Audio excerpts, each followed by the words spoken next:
Jadi siapa saja yang dalam kehidupan dunia ini berupaya dengan semaksimal mungkin, dengan kapasitas intelektual dia, dengan jaringan kekayaan, serta apapun yang dimilikinya untuk taat kepada Allah, maka dia pasti beruntung. Sebaliknya, siapapun yang kemudian menjadikan perilaku hidupnya justru menentang apa yang menjadi ketentuan Allah Subhanahu wa Ta'ala, maka dia akan semakin jauh dari jalan-jalan kebenaran. Sekarang mari kita cek, apakah kita pernah bertemu dengan orang yang dia terus melakukan sebuah kejahatan, dan kejahatan itu sebenarnya dia pahami, tapi dia tidak bisa menghentikan.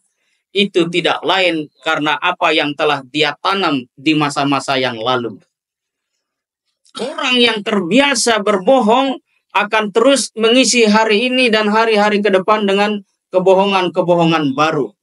Baik dia berbohong dalam konteks yang kecil ataupun skala yang lebih besar, membohongi seluruh manusia misalnya.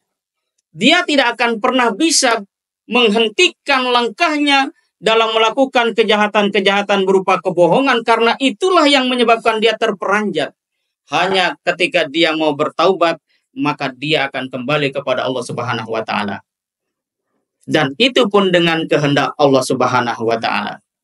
Sebaliknya, ketika seseorang mengalami yang namanya duka lara, ya, ini ada sebuah buku menarik, The Power of Now, ya, Eckhart Tolle yang menulis. Dia mengatakan bahwa pada usia 29 tahun, dia mengalami krisis diri yang luar biasa, sehingga muncul di dalam hatinya keinginan untuk bunuh diri setiap kali bangun dari tidur. Kenapa? Mungkin karena dia terobsesi oleh banyak hal, oleh pikiran-pikiran yang tidak pernah berhenti di dalam akalnya, berputar mengelilingi, dan kemudian tidak mengenal kata batasan. Pada akhirnya dia mengalami stres luar biasa. Dan kemudian dia mengalami sebuah proses transisi, muncul kesadaran, sehingga lahirlah buku The Power of Now itu, kekuatan hari ini, kekuatan sekarang untuk mengisi kehidupan kita dengan sebaik-baiknya. Apa yang menarik dari buku tersebut, sekalipun ini ditulis oleh orang yang bukan muslim, adalah dalam kehidupan ini, kunci seseorang mencapai yang disebut dengan kebahagiaan adalah dengan memaksimalkan hari ini sebaik-baiknya. Sangat beruntung hadirin sekalian, kita semua ditakdirkan oleh Allah duduk di tempat yang mulia ini. Dan jangan dikira ada ribuan bahkan ratusan ribu malaikat menyertai majelis kita. Hanya saja memang secara empirik kita tidak bisa menemukan itu. Apalagi kalau kemudian kita panggil Francis Bacon ke sini dengan teorinya tentang logika, empirisme, maka kita tidak akan menemukan di mana malaikat itu berada. Tetapi yakinlah bahwa yang paling penting dalam kehidupan ini adalah soal keyakinan kita kepada Allah Subhanahu wa Ta'ala. Ada sebuah kisah yang sangat sederhana juga terjadi, yaitu ketika Sultan Takdir Ali Shahbana bertemu dengan Haji Agus Salim, dan dia berdebat atau bertanya tentang soal mengapa kemudian orang yang intelektual seperti Agus Salim itu masih perlu beribadah. Dalam pandangan Auguste Comte yang disebut sebagai bapak sosiologi barat, itu semakin masyarakat itu cerdas, dia semakin tidak perlu terhadap Tuhan. Nah, tampaknya Sultan Takdir Ali Shahbana ini terseret oleh teori itu.